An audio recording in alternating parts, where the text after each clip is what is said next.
Hey, so tonight we're going to talk about a job often depicted as one of the most prestigious and comfortable in ancient Egypt, the scribe.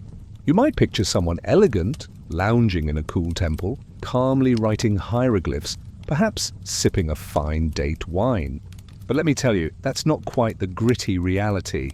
We're going to strip away the romanticized notions and dive deep into what it truly meant to live and breathe as a scribe.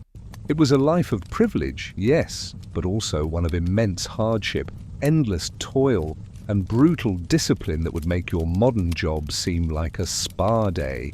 Before we begin this journey back in time, do me a favor. Hit that like button, subscribe if you haven't already, and drop a comment below telling me where you're listening from and what time it is.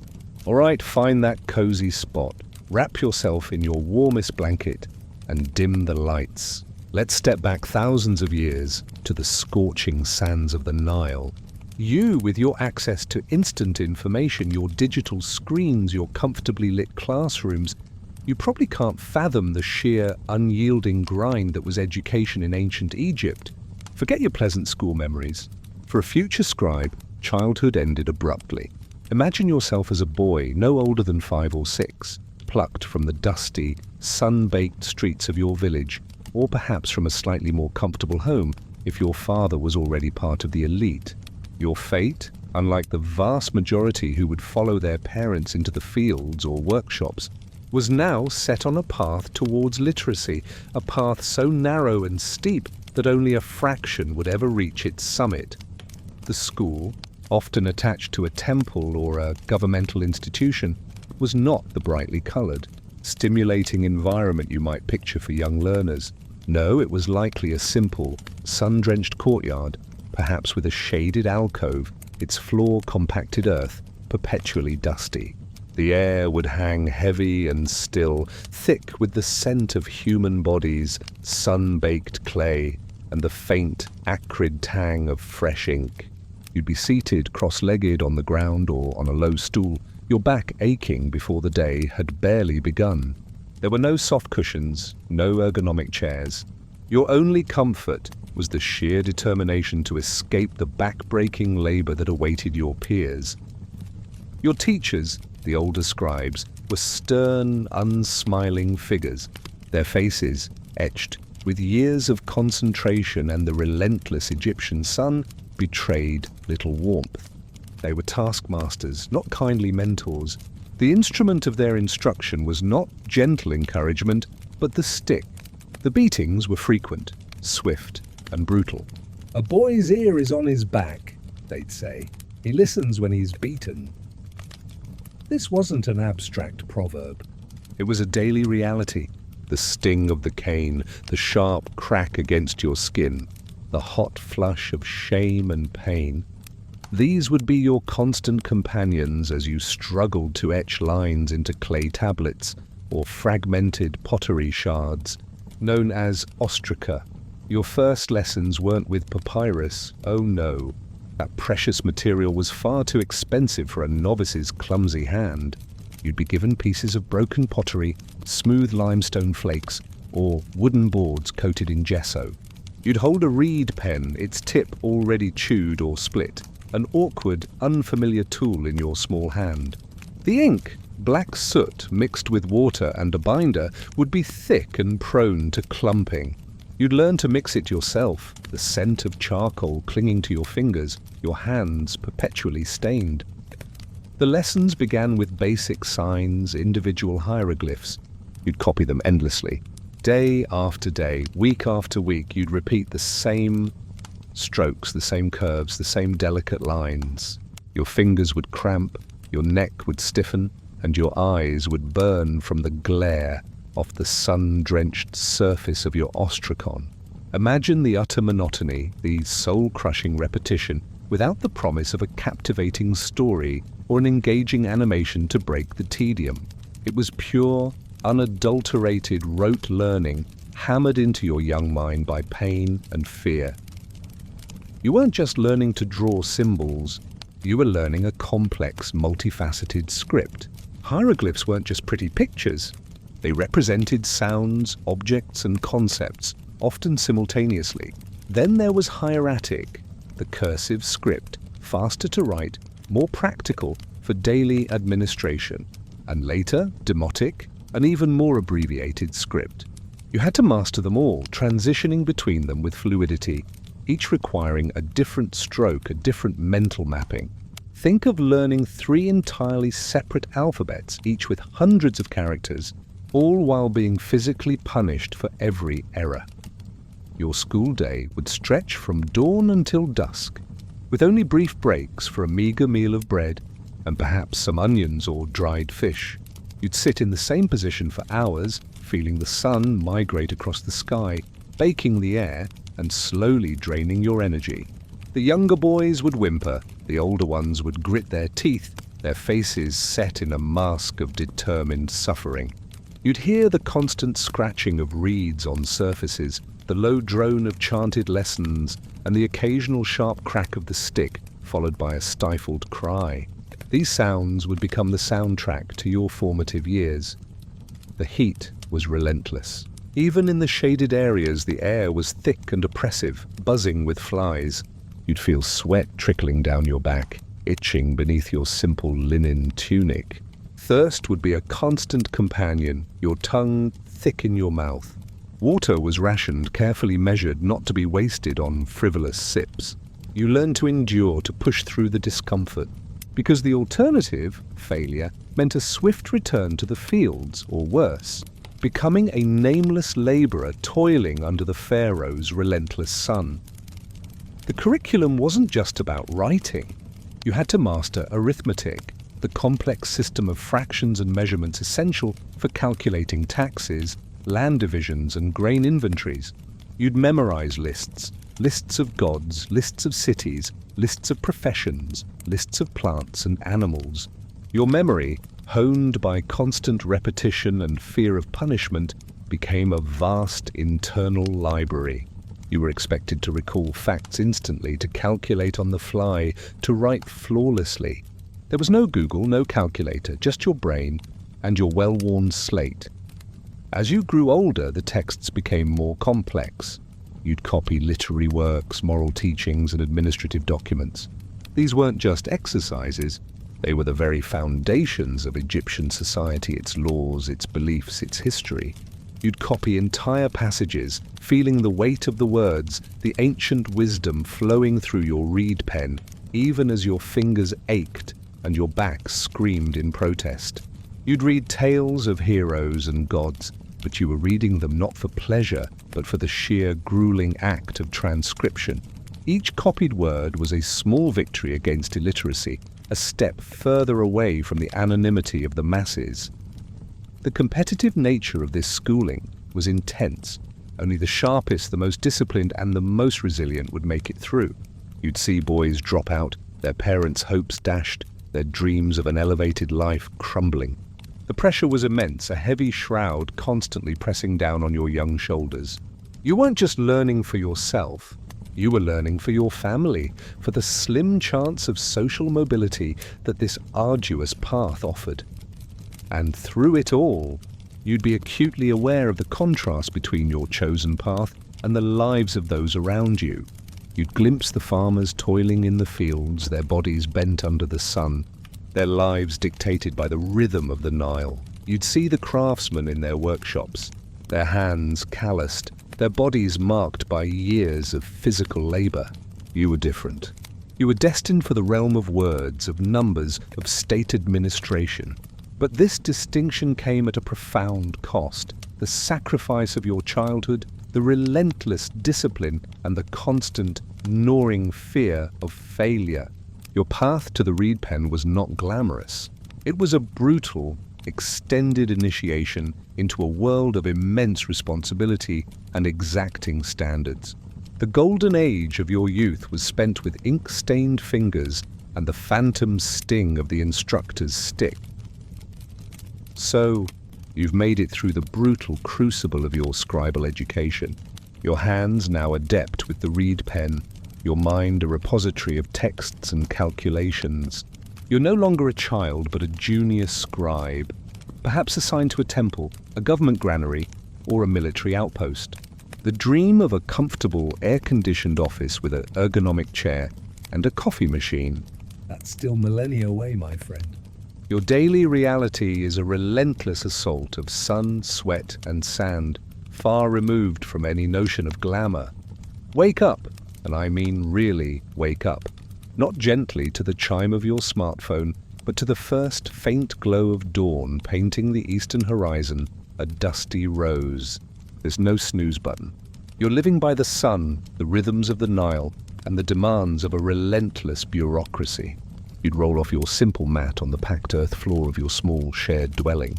The air would still be cool, almost crisp, but you'd already feel the latent heat of the day waiting to unleash itself. Your breakfast would be sparse, practical, and utterly devoid of flavor beyond sustenance. Think coarse barley bread, perhaps a handful of dates if you were lucky, and a cup of unfiltered Nile water. No eggs Benedict, no artisanal coffee. This food wasn't for enjoyment. It was fuel for the long, arduous day ahead. You'd chew slowly, feeling the grit of the bread between your teeth, your stomach already grumbling for more, knowing it wouldn't get it until the day was nearly done. As the sun climbed, painting the landscape in harsh, bright hues, you'd make your way to your workplace. This wasn't a climate-controlled office building. More likely, it was an open-sided pavilion, a simple stone or mud brick structure with a thatched roof, or even just a designated spot under a large palm tree exposed to the elements. The ground beneath your feet would be uneven, a constant source of discomfort. Dust, ever present, would already be swirling, carried on the faintest breeze, coating everything in a fine, gritty film. You'd taste it in your mouth, feel it on your skin, and see it clinging to the precious papyrus you were tasked to manage. Imagine the heat.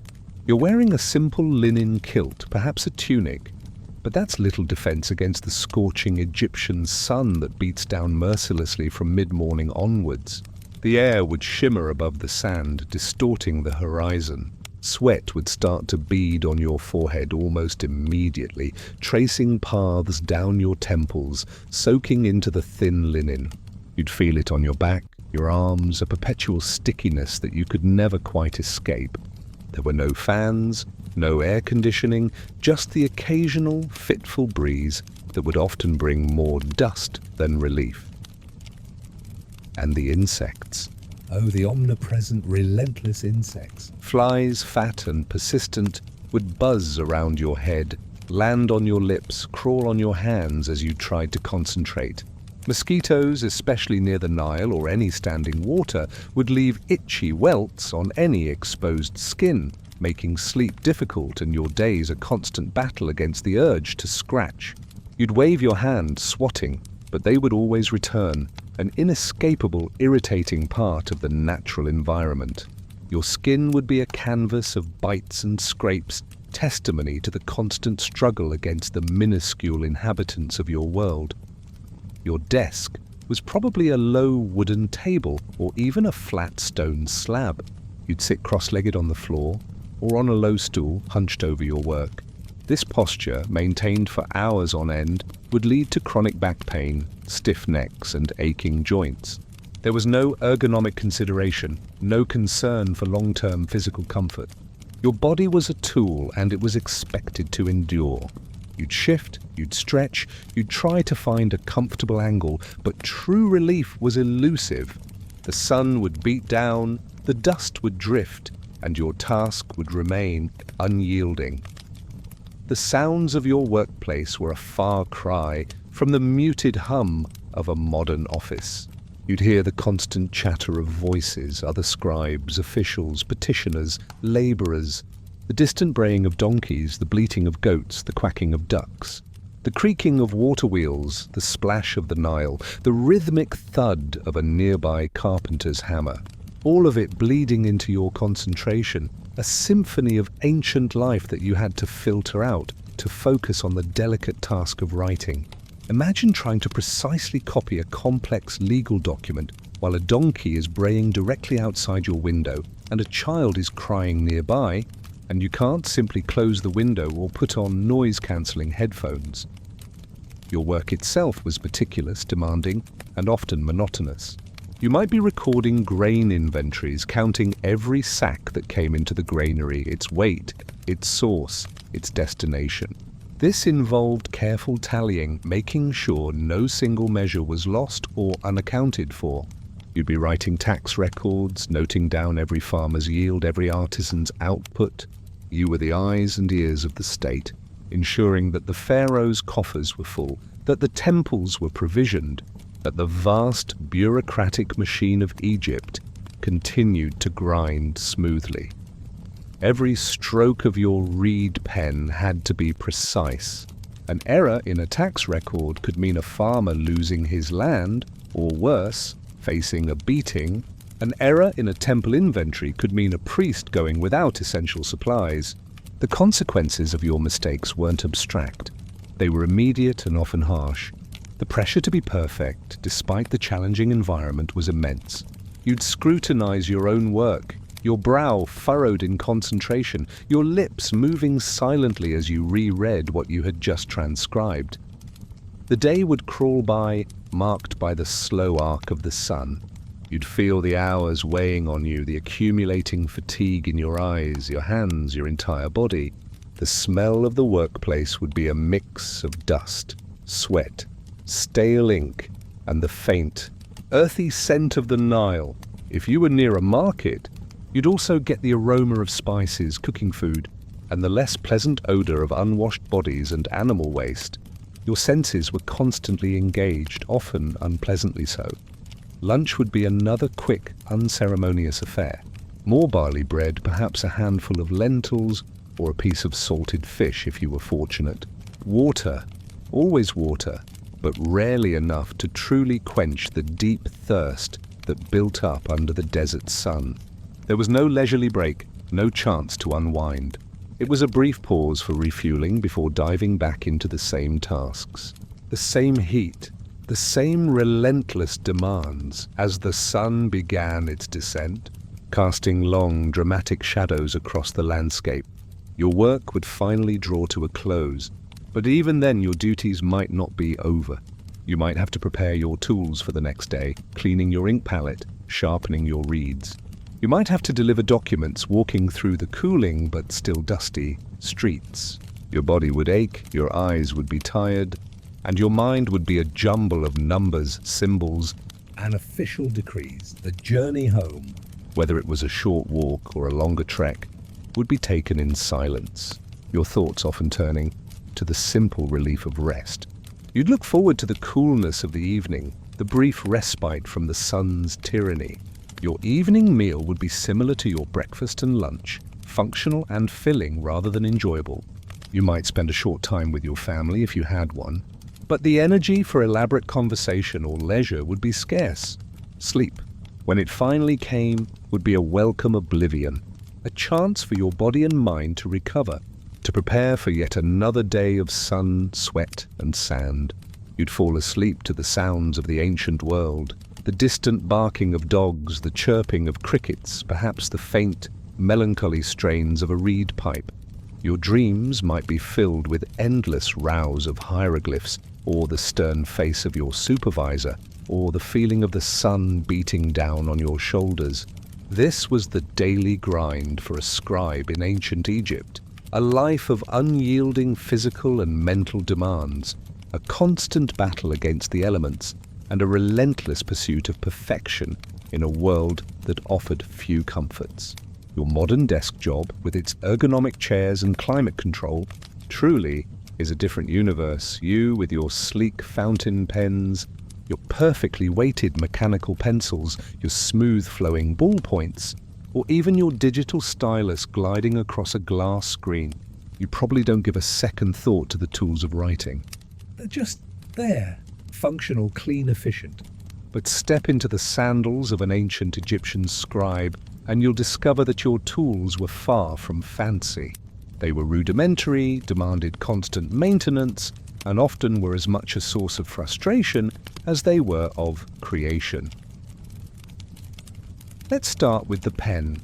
Forget the finely crafted metal nibs or the resilient plastic tips you're used to.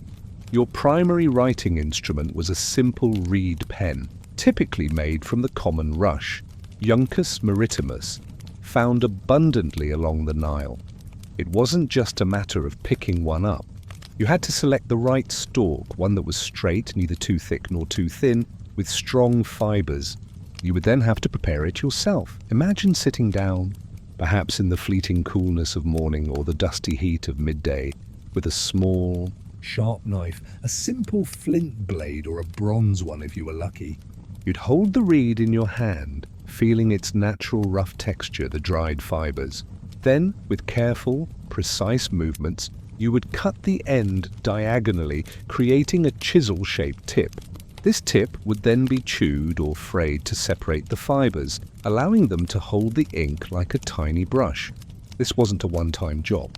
These reed pens wore down quickly, the fibers splaying, the tip dulling with every scratch across papyrus or ostrakon.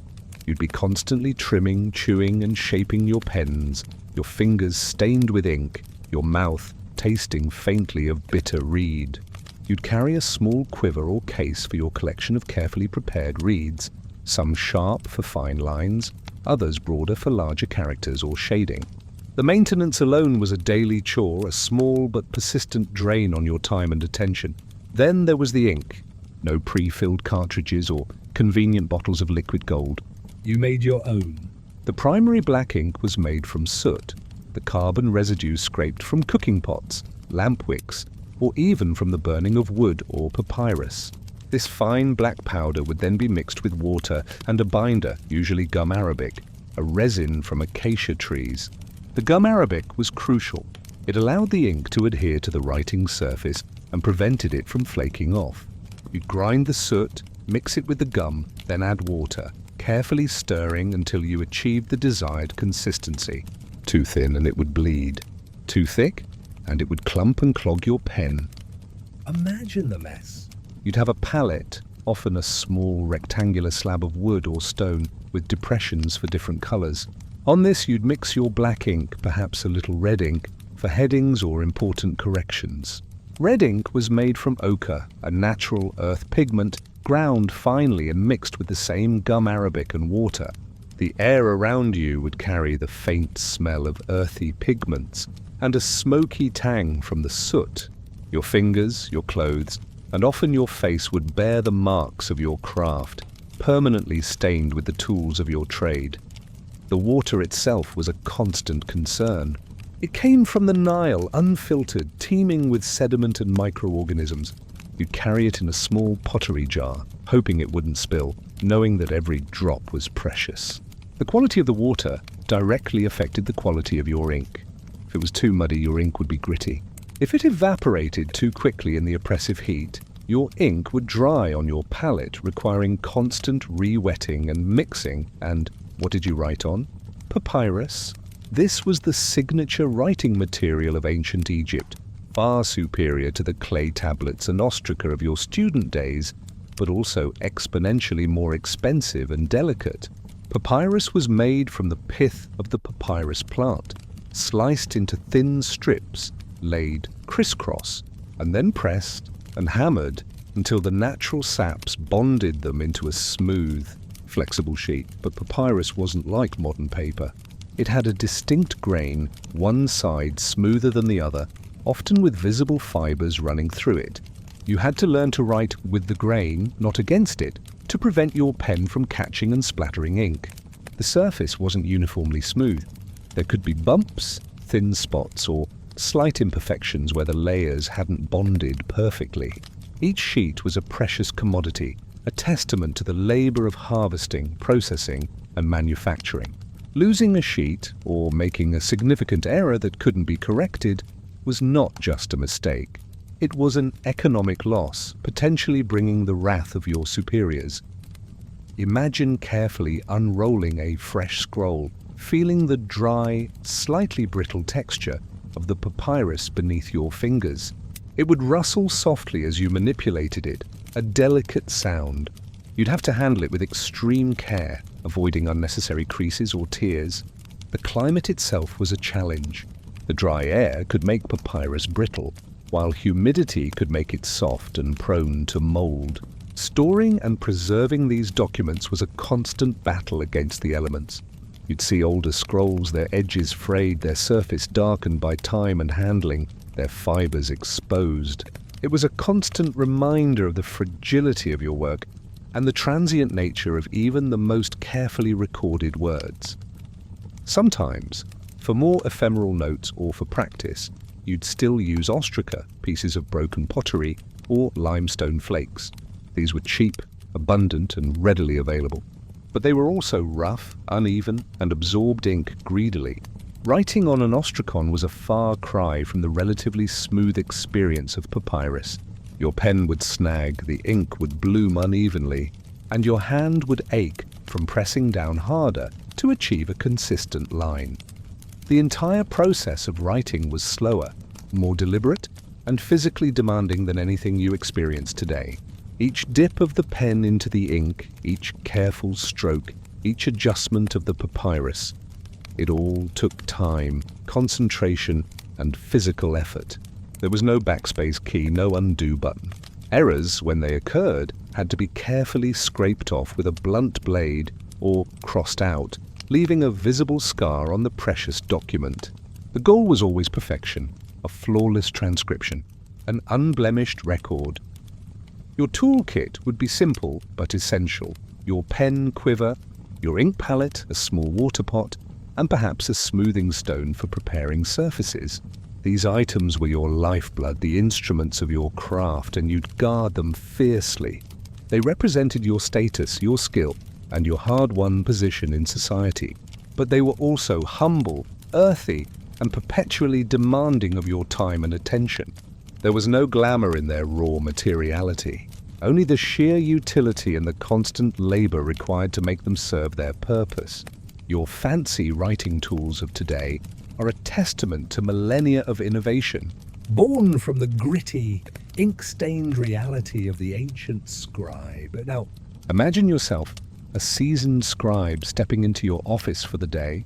Forget the sleek, modern aesthetic of contemporary workspaces, the quiet hum of computers, the personal space. Your scribe's desk was more often a shared, bustling, and frankly, somewhat chaotic hub of dusty bureaucracy. a stark contrast to any romantic ideal. Your desk might not even be a desk in the way you conceive it. It could be a simple, low wooden table, perhaps just a flat stone slab, or even a section of the floor that you've managed to claim as your own. You're sitting on a low stool, or more likely, cross-legged on a mat on the hard, packed earth. The air, already thick with the morning's heat, quickly becomes dense with the smell of sweat, stale papyrus, fresh ink, and the ubiquitous dust that permeated every corner of ancient Egyptian life. The space itself would be far from private. You're likely one of many scribes, perhaps dozens, all working in the same large room, or even an open-sided pavilion, exposed to the elements. Imagine the din, the constant scratching of reed pens on papyrus, the low murmur of voices dictating or transcribing, the rustle of scrolls being unrolled and rolled up again. You'd hear the shuffling feet of messengers, the hushed consultations between officials, the occasional sharp bark of an overseer, and the omnipresent background noise of ancient Egyptian life, the distant shouts from the market, the braying of donkeys, the rhythmic clang of a metal worker nearby. There was no escaping the noise, no quiet corner for focused concentration. You had to learn to tune it out, to carve out a mental sanctuary amidst the ceaseless clamor. Your workspace would be cluttered, not with personal effects or decorative items, but with the tools and materials of your trade. Stacks of papyrus rolls, some tied with string, others loosely stacked, awaiting transcription or filing. Pots of ink, palettes with dried remnants of yesterday's work, reed pens in various states of repair, small water jars. There might be clay tablets or ostraca covered in rough notes or calculations. Everything was functional, practical, and often dusty. The threat of an errant elbow knocking over an inkpot or a gust of wind scattering loose sheets was a constant, low-level anxiety. The documents you handled were the very sinews of Egyptian society. You weren't writing poetry, unless you were a highly specialized temple scribe. You were managing the machinery of an empire. You'd be presented with petitions from farmers pleading for tax relief after a poor harvest, their words carefully translated from their rough-spoken dialects into the precise, formal language of administration. You'd be meticulously copying land deeds, detailing every boundary, every plot, ensuring the integrity of ownership in a society built on agricultural wealth. The sheer weight of responsibility, the knowledge that a single misplaced hieroglyph could dispossess a family, weighed heavily on you. Tax rolls were a significant part of your daily burden. Imagine endless lists of names alongside quantities of grain, head of cattle, jars of oil, bolts of linen. You'd be tallying, cross-referencing, calculating, making sure that every citizen contributed their due to the pharaoh's vast coffers. The accuracy was paramount. Any discrepancy, any hint of error could lead to accusations of negligence or worse, corruption, with severe penalties. Your eyes would ache, moving methodically down columns of figures, your brain constantly processing, converting, and verifying. Then there were the temple inventories. The temples were not just places of worship. They were massive economic powerhouses owning vast tracts of land, employing thousands of people, and holding immense stores of wealth. You'd be recording every offering, every piece of statuary, every sacred implement, every bolt of fabric, every drop of oil. The meticulousness required bordered on the obsessive, ensuring that divine property was accurately accounted for, lest the gods themselves be displeased, or, more realistically, lest a temple official be found wanting. Legal documents also crossed your desk. Contracts for marriage, deeds for property, records of court proceedings, decrees from the pharaoh himself. These required not just accurate transcription, but an understanding of the complex legal language, the specific formulas and phrases that gave them their authority. You were the guardian of these words, ensuring their integrity, making them binding and lasting. You'd feel the weight of justice, or injustice, passing through your hands. Military administration was another arena for scribes. You might be recording troop movements, provisioning supplies for expeditions, detailing the spoils of war, or listing the names of conscripts. The immediacy and gravity of military matters meant that speed and accuracy were even more critical. A delay in supplies, a miscount of soldiers, could have catastrophic consequences for the army and for the empire. You'd be working under intense pressure, often with urgent deadlines, the fate of men and nations potentially resting on your diligent hand. Imagine the sheer volume of paperwork. Ancient Egypt was a highly bureaucratized state, and scribes were the engine that drove it. Scrolls upon scrolls, ostraca piled high, all needing to be read, transcribed, amended, archived. You were a human copier, a human calculator, a human database. The physical toll was immense. Constant eye strain from working in often dim, flickering lamplight or under the harsh glare of the sun, an aching back from perpetual stooping, cramped fingers, and a mind constantly racing to keep track of the complex flow of information. The lighting itself was a challenge. If working indoors, the windows were small and few to keep out the oppressive heat and dust. So you'd often rely on oil lamps, their smoky flames casting flickering shadows, adding to the dimness and filling the air with the faint smell of burning oil. Working by such light, trying to discern fine hieroglyphs or the intricate lines of hieratic, was a sure path to strained eyes and headaches. Outdoors, the sun was too bright, causing glare and making it difficult to see the subtle variations in ink and papyrus. There was no just right. Moreover, scribes often worked in an environment where bribery and corruption were endemic. While you were taught to uphold justice and accuracy, the temptation or even the pressure to alter records for powerful individuals or to accept a small gift for expediting a document was ever present. Navigating these ethical grey areas while maintaining your integrity and your position was another layer of stress, a silent burden that many scribes surely carried. You were a cog in a vast machine, but a cog that could, if tempted, manipulate the levers of power in small but significant ways. The scribe's desk, therefore, was not a serene place of intellectual pursuit. It was a front line in the battle against chaos, against hunger, against injustice, against the very forces that could destabilize an empire. It was hot, dusty, noisy, and demanding. It was a place where physical discomfort met intense mental pressure, where the mundane details of administration intertwined with the grand sweep of history.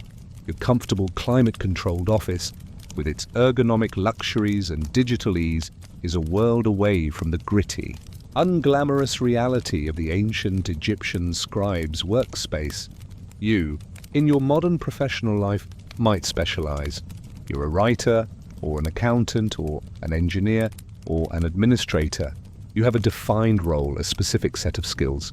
But for a scribe in ancient Egypt, the job description was far broader, far more encompassing, and often bled into roles that were intensely physical and demanding. You weren't just a transcriber. You were an administrator, An overseer, an accountant, a tax collector, a logistics expert, and sometimes, effectively, an engineer, all rolled into one. Your reed pen and tablet, your passport to every corner of Egyptian life. Imagine you're not just copying texts in a quiet office. Instead, picture yourself standing under the scorching sun, out in the vast, fertile fields along the Nile. The air is heavy with humidity after the annual inundation, thick with the scent of wet earth and growing crops. The ground beneath your sandals is damp and uneven, perhaps still muddy from the receding waters. You're there as the scribe of the grain, and your task is monumental: to oversee the harvest, to calculate yields, and to ensure the pharaoh gets his due. You'd be walking through fields of swaying barley and wheat, taller than your head, feeling the sharp bristles of the grain brush against your legs. You'd supervise gangs of laborers, their bodies glistening with sweat, their rhythmic chants filling the air as they swung their sickles. Your role wasn't to physically harvest, it was to measure. With ropes and measuring sticks, you'd calculate the area of each plot, accounting for the vagaries of the flood, the quality of the soil, the success of the planting. Your mathematical skills, honed through years of brutal training, were paramount. Then came the tallying.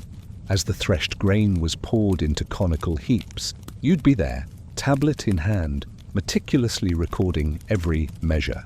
The dust from the threshing floor would be thick, coating your skin, getting in your eyes and mouth.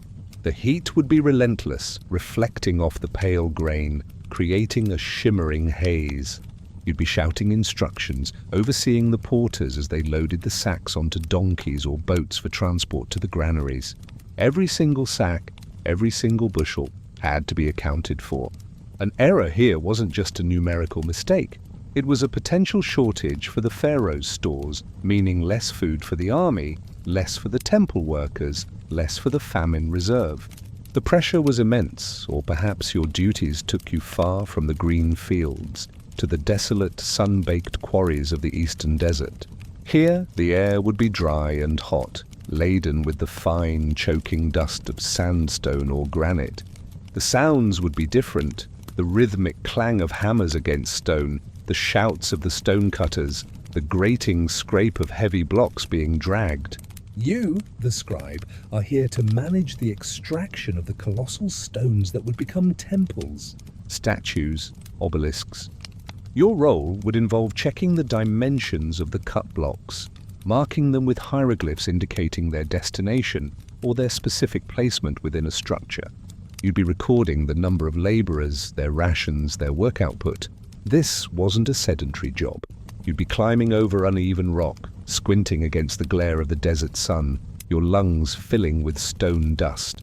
The sheer scale of the projects was staggering, and you were a critical part of the logistical chain, ensuring that the right blocks were cut, transported, and accounted for. A miscalculation here could mean a delay of months, or a wasted colossal stone, costing immense resources and risking the pharaoh's wrath. Construction projects, too, relied heavily on scribes. Imagine standing at the base of a rising temple or pyramid, the sun beating down on the vast construction site. The air would vibrate with the sound of thousands of laborers, their grunts and chants as they hauled massive stones up ramps. The smells would be a mixture of sweat, wet plaster, and the ever-present dust. You, the scribe of the foundation or scribe of the works, would be responsible for overseeing the delivery of materials, the exact number of stone blocks, the precise measurements of timber, the correct quantity of copper tools. You'd be tracking progress, managing supply lines, ensuring that the right number of workers were present and adequately fed.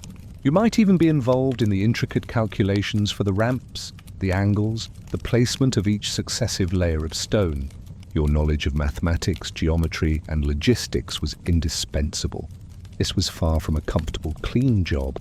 You'd be amidst the chaos, the noise, the physical exertion of a colossal undertaking, your precious papyrus roll and ink palette carefully guarded from the grit and grime. Even within the more traditional administrative settings, your role was expanded. You weren't just transcribing, you were interpreting, advising, and often making decisions. As a scribe of the treasury, you'd be managing the inflow and outflow of goods and precious metals, calculating taxes, and auditing accounts. You were entrusted with immense wealth, and your integrity was constantly under scrutiny. The temptation for embezzlement, or the pressure from powerful individuals to overlook discrepancies, was ever present. Navigating this labyrinth of power and finance required not just skill, but cunning and a keen understanding of human nature. If you were a scribe of the archives, you weren't just filing documents. You were creating a system of knowledge cataloging the vast history and administrative records of the empire. You were the memory of the state, responsible for retrieving specific documents, cross-referencing information, and often acting as a living library for officials and scholars. The sheer volume of scrolls, the challenge of organizing them without modern indexing systems, was a monumental task, demanding a methodical mind and endless patience. The scribe of the army would travel with military expeditions, documenting everything from battle plans to spoils of war to casualty lists.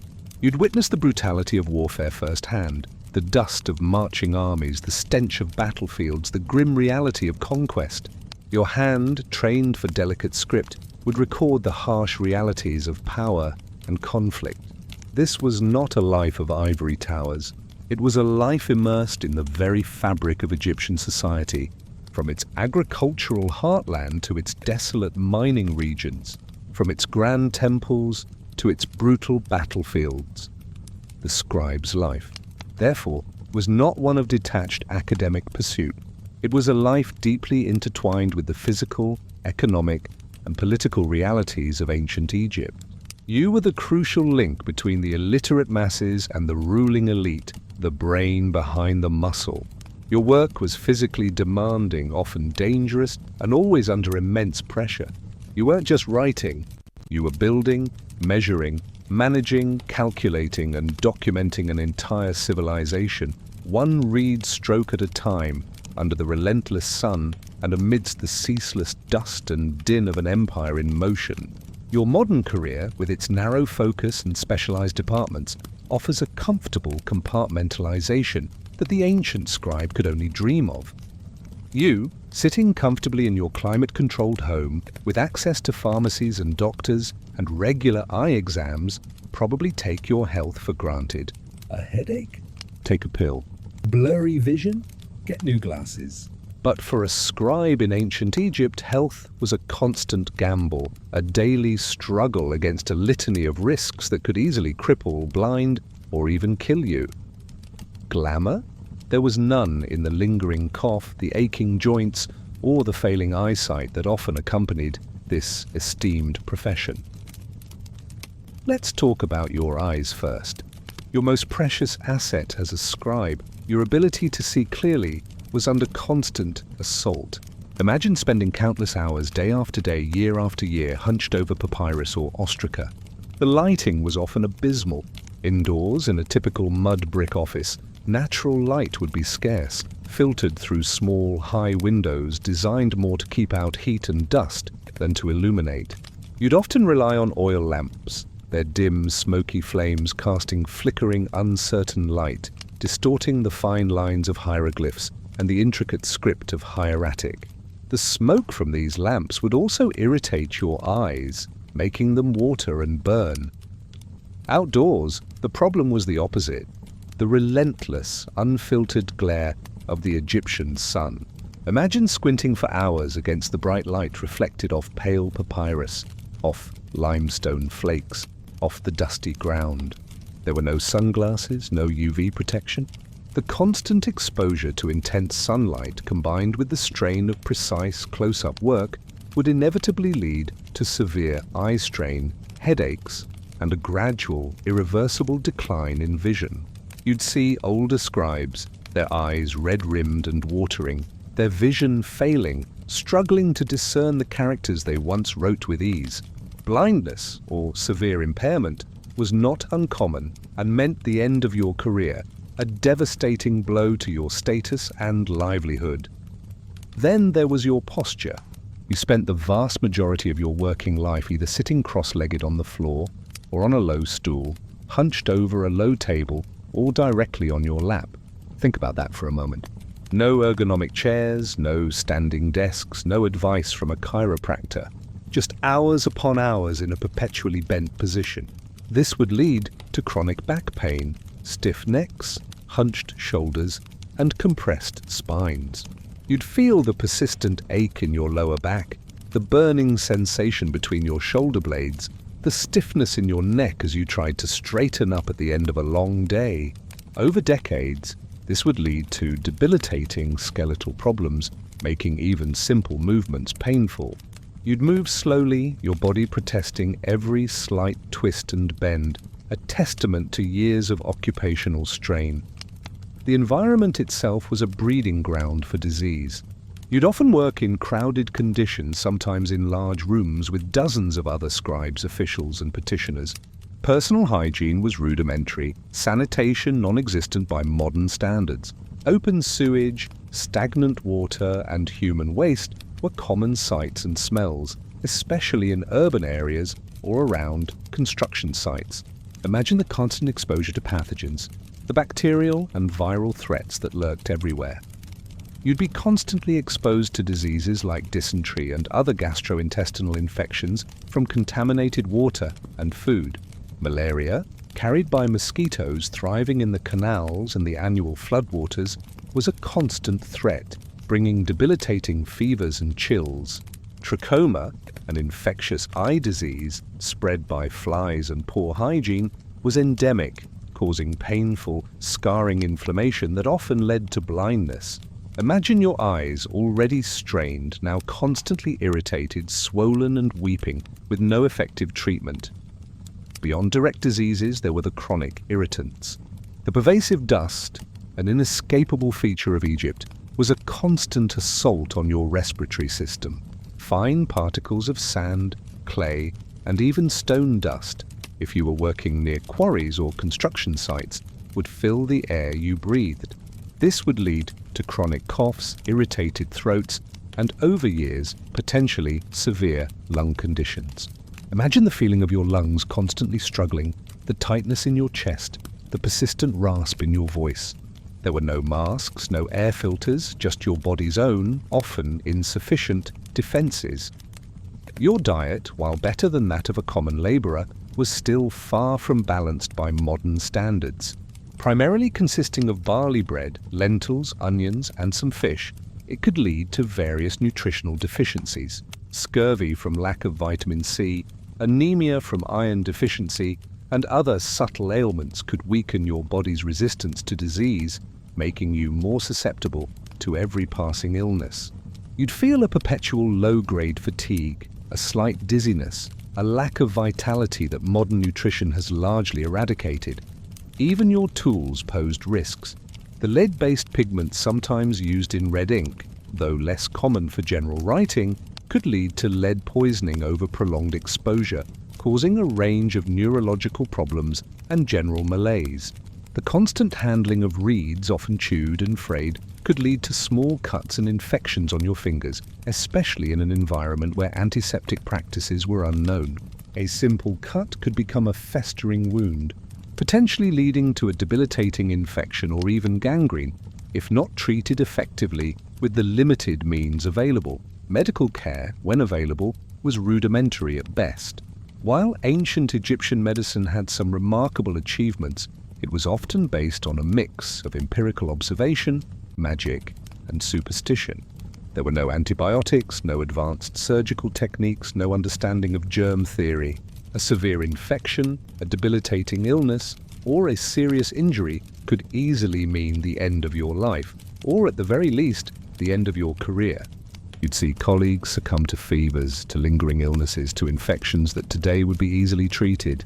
Their empty stool, their abandoned pens, would serve as grim reminders of your own precarious existence. The stress of the job itself, the constant pressure for accuracy, the fear of making errors, the demands from superiors, the ever-present threat of punishment, all of this would take a toll on your mental and emotional health. While ancient Egyptians didn't have a concept of stress-related illnesses in the modern sense, the physical manifestations of chronic stress, ulcers, digestive issues, headaches, anxiety would undoubtedly have been prevalent among scribes, exacerbating their already precarious health. So, while the scribe might have been spared the back-breaking labor of the farmer or the miner, their profession came with its own unique and severe set of health risks. The glowing image of the intellectual calmly dedicated to his craft quickly dims when you consider the reality of failing eyesight, chronic pain, debilitating diseases, and the ever-present threat of a short, difficult life. Your easy access to healthcare, your ergonomic comforts, and your knowledge of hygiene are privileges that the ancient scribe could never have imagined, making their life of intellectual toil far from glamorous. You might imagine that a scribe, being literate in a largely illiterate society, held a position of unassailable power and prestige, especially those who served in the highest echelons of the pharaonic court. And indeed, proximity to the pharaoh was the ultimate goal for many ambitious scribes, offering unparalleled influence and authority. But this proximity to absolute power was a double-edged sword, a precarious dance between immense privilege and terrifying peril, where a single misstep could lead to ruin or even death. This was the volatile world of royal politics, where the glamour of power was often overshadowed by the cold shadow of fear. Imagine yourself as one of these elite scribes, perhaps serving in the chancellery of the vizier, or even directly for the pharaoh himself. Your office is no longer a dusty pavilion, but a more substantial room within the sprawling royal palace or a grand temple complex. The air might be slightly cooler, the surroundings more opulent, but the pressure would be exponentially higher, thicker than the dust outside. The stakes were nothing less than the stability of the realm, the pharaoh's will, and your own life. You'd be the pharaoh's memory, his voice, his record keeper. Every royal decree, every pronouncement, Every diplomatic correspondence, every military order, it all passed through your hands, translated from spoken words into the precise, formal hieroglyphs or hieratic script that carried the weight of divine authority. Imagine sitting beside the very embodiment of a living God, listening intently, your mind racing to grasp every nuance, every subtle instruction. The words spoken by the pharaoh were not mere suggestions. They were commands, absolute and immutable. Your transcription had to be flawless, an exact replication of divine will. The capriciousness of rulers was a constant, unspoken threat. Pharaohs, being absolute monarchs and considered divine, were not always rational or forgiving. A moment of displeasure, a misinterpreted phrase, a perceived slight could have devastating consequences. You might be tasked with drafting a new law, a complex administrative reform, or a declaration of war. Your wording, your choice of hieroglyphs, your stylistic flourishes all had to be perfect. reflecting the pharaoh's majesty and intent without introducing any ambiguity that could later be twisted against him or against you. Think of the vizier's instructions, a famous text outlining the duties of the highest official in Egypt, the vizier, who was essentially the pharaoh's prime minister. Many scribes would aspire to this role.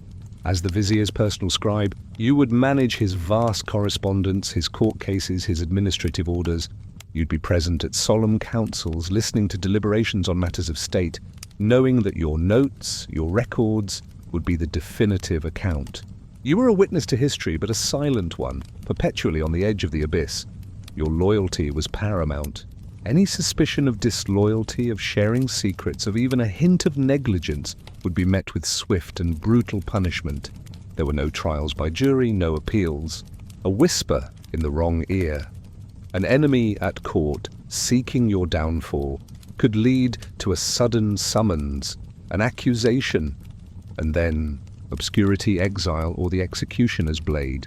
Imagine living with that constant low-grade fear, knowing that your elevated position also made you a prime target for rivals.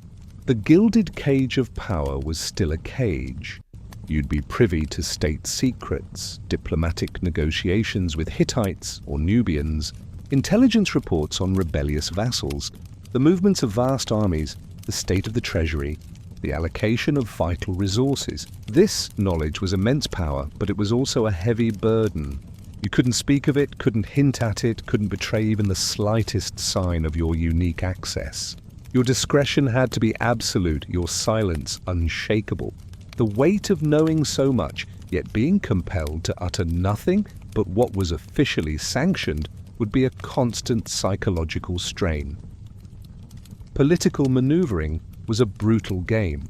Courtiers, powerful nobles, ambitious generals all vied for the pharaoh's favor, and often scribes found themselves caught in the crossfire. You might be tasked with recording a legal dispute between two powerful families, knowing that your impartial transcription could seal one family's fate. Or you might be asked to draft a document that subtly undermined a rival official, your skill with words becoming a weapon in the hands of others.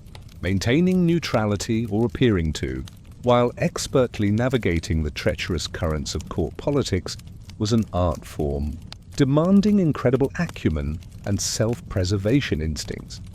The consequences of mistakes in this context were catastrophic.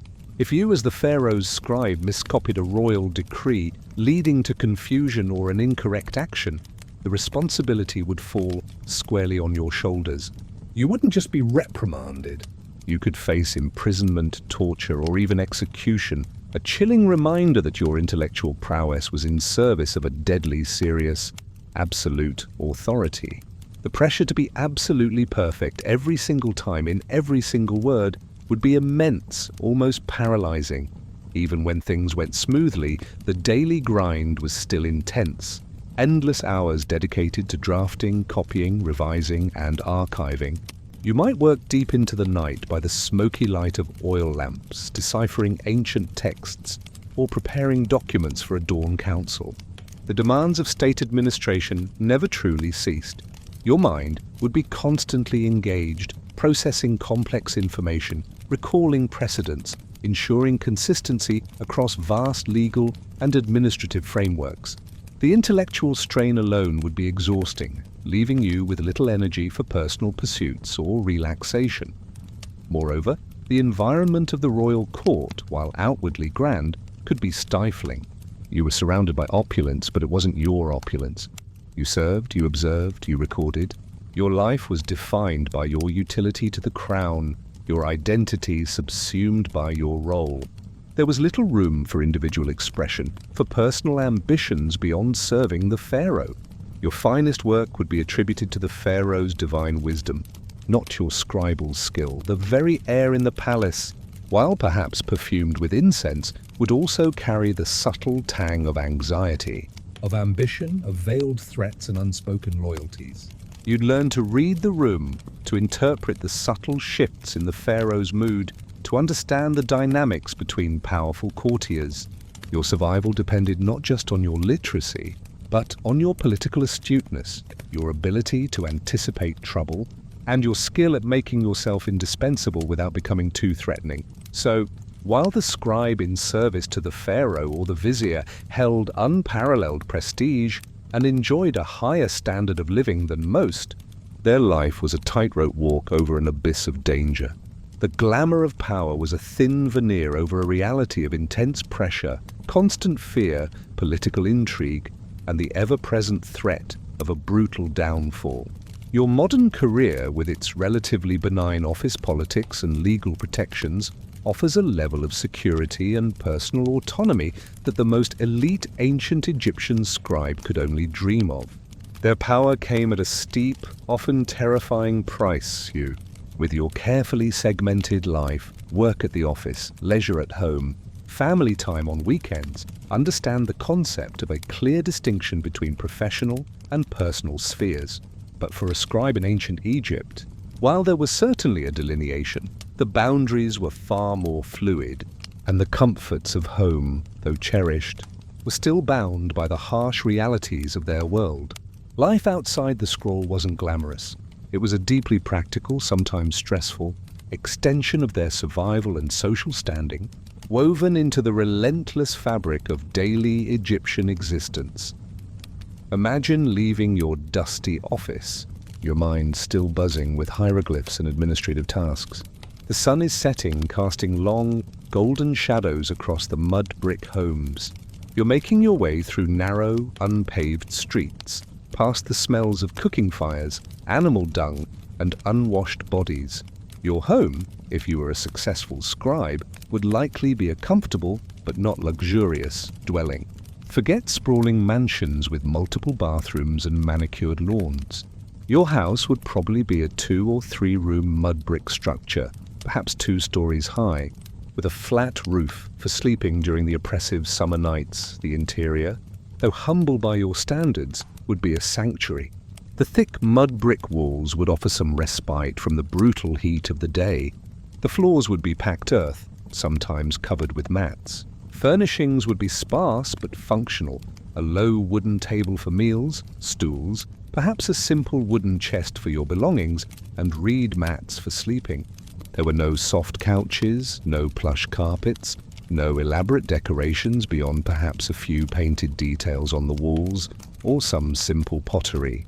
Everything was designed for practicality and durability in a harsh environment.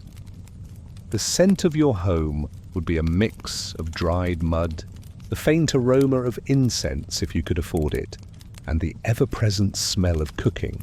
Your wife, if you were married, would have been busy throughout the day, grinding grain for bread, fetching water from the Nile or a local well, preparing meals, and raising your children. Her labor, though physically demanding, was as crucial to the household as your scribal duties were to the state. Your lives, though different in scope, were equally rooted in the practicalities of survival. Family life for a scribe would offer a certain degree of stability, more so than for a farmer or laborer whose existence was perpetually precarious. Your steady income, whether paid in grain, linen, or other goods, meant your family was less likely to face starvation or destitution. This was the true privilege of your profession. Not luxury, but security. You could provide for your children, ensuring they had enough to eat, simple clothes, and a roof over their heads.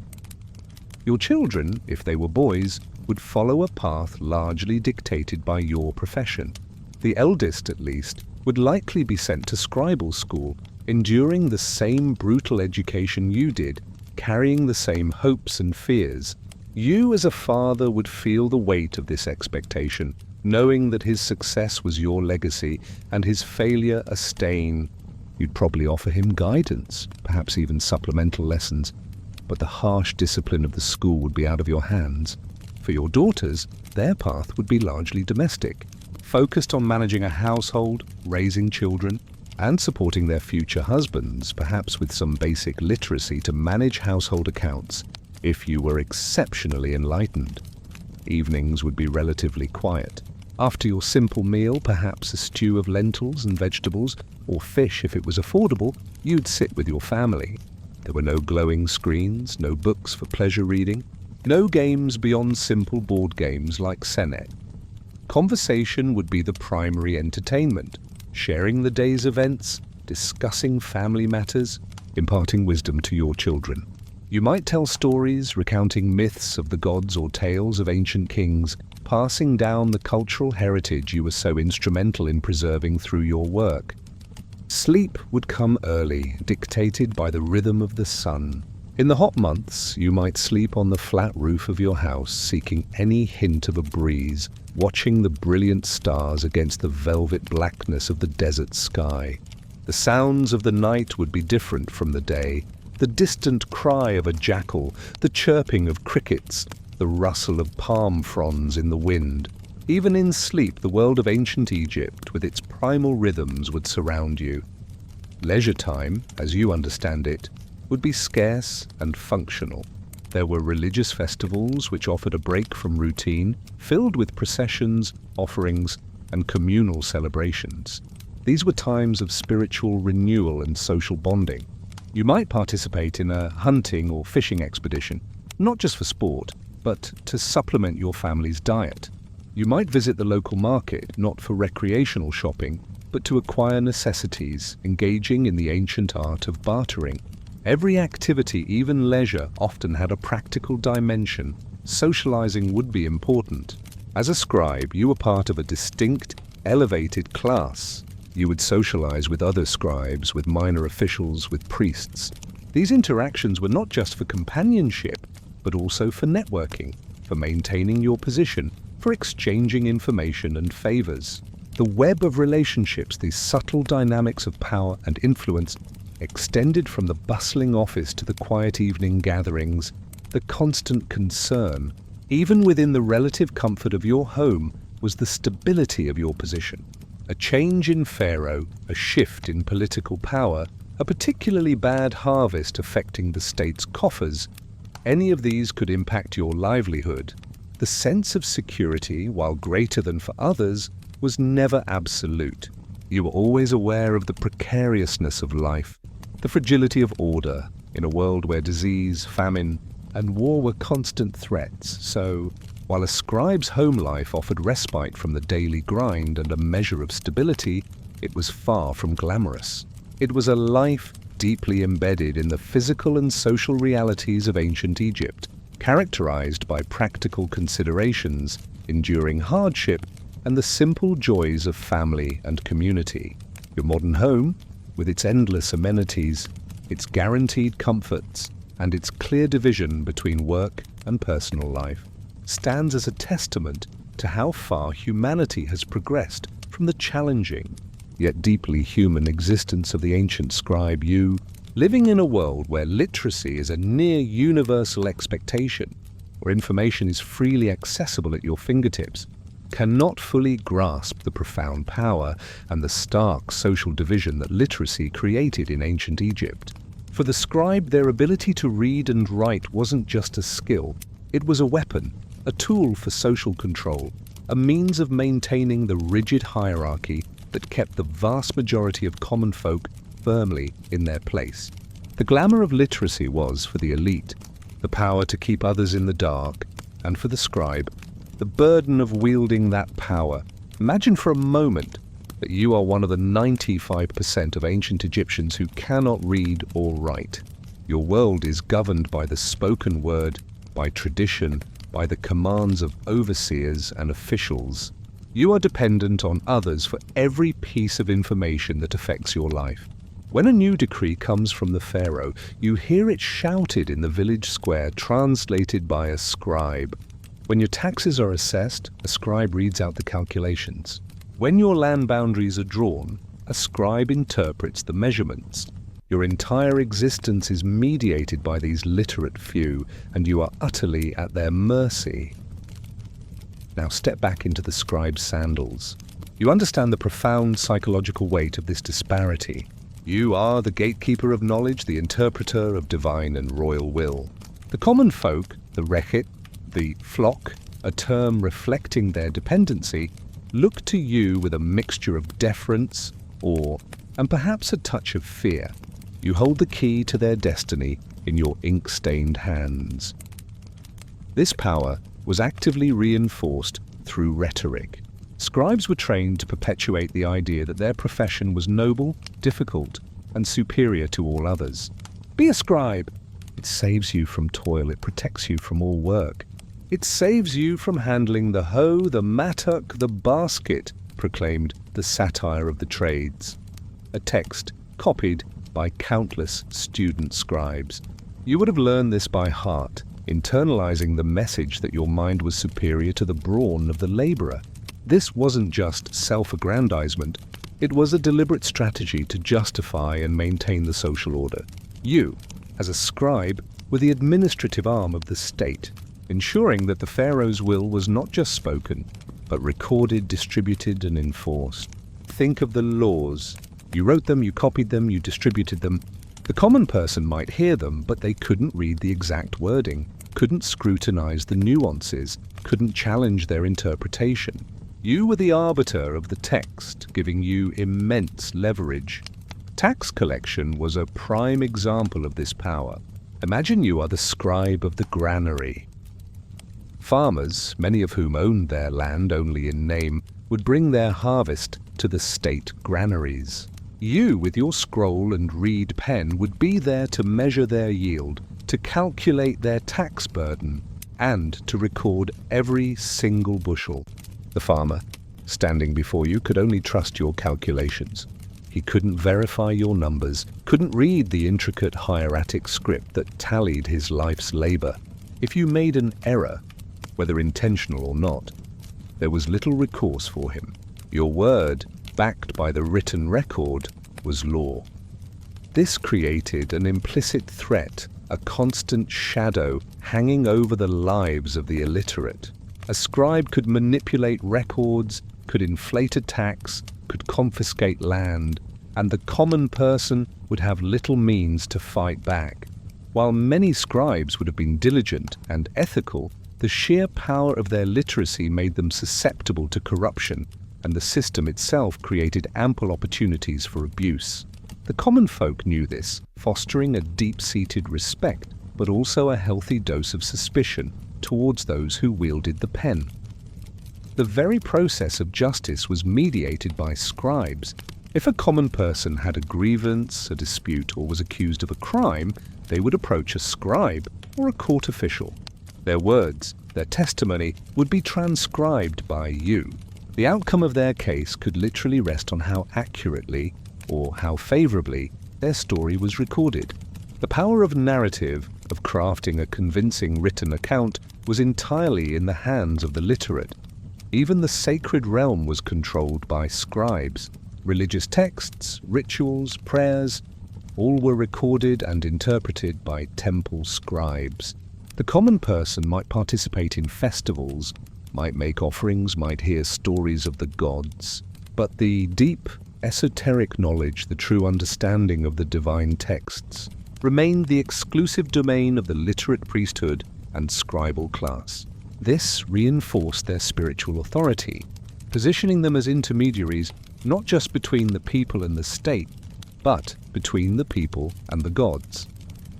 The wisdom literature constantly pounded home the message of the scribe's superiority. Texts exhorted common people to listen to the wise words of scribes, to follow their counsel, to fear the consequences of illiteracy. You would copy these texts, absorbing their message, further cementing your belief in your elevated status and the necessity of your role in maintaining order. The power of the written word wasn't just about conveying information, it was about shaping minds, instilling deference, and managing the masses. This exclusivity of literacy also meant that scribes served as a vital check on any potential uprising or dissent. Without the ability to read or write, organizing a large-scale rebellion, communicating complex plans, or disseminating subversive ideas was incredibly difficult. The state, through its scribes, controlled the flow of information, maintaining a chokehold on public discourse and ensuring the stability of the pharaonic system. Of course, this power came with its own set of pressures. You were a tool of the state, not an independent agent. Your literacy served the pharaoh, the temples, the elite. You were expected to uphold the existing order, to enforce the hierarchy, to interpret the laws in a way that benefited the ruling class. There was little room for dissenting opinions or for using your literacy to empower the common folk. Your allegiance was to the system that created and sustained your privilege, so, while the scribe might have been envied for their elevated position, their glamour was less about personal comfort and more about the raw, sometimes brutal, power they wielded over the lives of others through their exclusive access to knowledge. They were the silent enforcers, the invisible hand guiding the levers of state, ensuring that the vast, illiterate majority remained in their designated place. Your modern world, with its widespread literacy and instantaneous communication, is a testament to the breaking of these ancient chains of information control, a freedom the ancient scribe could scarcely have imagined, or perhaps would have actively suppressed. As we draw this journey to a close, you might feel a lingering sense of the scribe's arduous life, the relentless sun, the aching back, the fear of the stick, the weight of responsibility, the constant grind. Yet despite all the unglamorous realities, the dangers and the sheer effort involved, the ancient Egyptian scribe achieved something profound, something that transcends their personal hardships. They carved an enduring legacy in ink, a hard-won immortality that continues to speak to us across millennia. This final segment isn't about their daily toil, but about the monumental impact of that toil, a connection from their dusty world to your comfortable present. Imagine, for a moment, the silence after the last word was penned. The reed pen carefully cleaned and tucked away. The scribe would unroll the finished papyrus, perhaps a legal document, a hymn to a god, or a chronicle of a pharaoh's reign. As they looked upon the dense columns of hieroglyphs or the flowing lines of hieratic, a quiet sense of accomplishment must have settled over them. They weren't just transcribing symbols, they were preserving the very essence of their civilization. They were acting as the living memory of Egypt, a memory that would outlast kings and empires. Think of the vast tapestry of ancient Egyptian civilization that we, in the modern world, are so privileged to explore. Every detail, every name, every battle, every prayer, every economic transaction, every medical recipe, almost all of it comes to us through the tireless work of these scribes. Without their relentless dedication, their disciplined hands, and their often painful schooling, our understanding of this magnificent civilization would be a mere whisper, a fleeting shadow instead of the rich, vibrant tapestry it is. Consider the pyramids, the temples, the colossal statues. They stand as enduring monuments of stone defying time. But what gives them meaning? What tells us why they were built? Who built them? What rituals were performed within their hallowed halls? It is the inscriptions on their walls, the papyrus rolls buried in their foundations, the administrative records detailing their construction, all painstakingly carved or written by scribes. You can see the scribes' work everywhere, from the meticulously carved hieroglyphs on an obelisk to the elegant lines of a book of the dead. Their ink gave voice to the stone, the religious beliefs of ancient Egypt. With their complex pantheon of gods, their intricate cosmogony, their profound understanding of the afterlife, are known to us because scribes meticulously copied sacred texts. The hymns to Re, the spells of the Book of the Dead, the rituals for temple worship. These were not simply passed down orally. They were written, preserved, and replicated across generations of scribes. You can read their hopes, their fears, their spiritual aspirations directly through their handiwork. They were the guardians of faith, ensuring the gods were properly honored and the path to the afterlife remained clear. The history of ancient Egypt, the long line of pharaohs, their military campaigns, their diplomatic victories, their building projects, this entire chronicle of over 3 millennia is accessible to us because scribes acted as the official historians. From the Palermo stone detailing early dynasties to the extensive records of the New Kingdom, scribes were present, documenting every significant event. You can trace the rise and fall of dynasties, the triumphs and tragedies of kings, through the annals they carefully composed. They provided the narrative spine for an entire civilization. Even the mundane administrative records, which might have seemed so tedious to the scribes themselves, are invaluable to us today. The tax rolls, the land deeds, the legal contracts, the grain inventories. These documents paint a vivid, realistic picture of daily life. They tell us about the economy, the social structure, the legal system, the challenges and rhythms of ordinary people's lives. They allow us to peer into the minutiae of their existence, giving depth and texture to our understanding beyond just the grand monuments. You can almost hear the haggling in the market, the rustle of grain being measured through their precise numerical records, the wisdom literature, the moral teachings, the instructional texts. These reveal the values, the ethics and the aspirations of ancient Egyptian society. The instructions of Ptah-hotep, or the satire of the trades, offer profound insights into their worldview, their understanding of human nature, and their advice for living a virtuous and successful life. These texts, copied countless times by generations of scribes, acted as the moral compass and educational foundation for their civilization. You can see their attempts to grapple with timeless human questions, preserved in their elegant script. So when you consider the scribe's life, stripped of its romantic embellishments, you see a figure not of glamour but of immense, unsung dedication. You see individuals who, despite their personal hardships and the often brutal demands of their profession, bore the enormous responsibility of intellectual preservation. Their discomfort, their endless hours of labor, their physical ailments, their political fears, all contributed to the creation of an unparalleled documentary record. They literally wrote their civilization into existence, not just for their contemporaries, but for all future generations.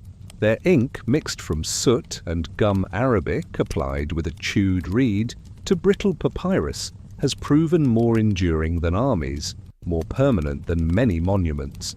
It is through their hard-won literacy, their tireless efforts, and their unwavering commitment to the written word that ancient Egypt truly became immortal.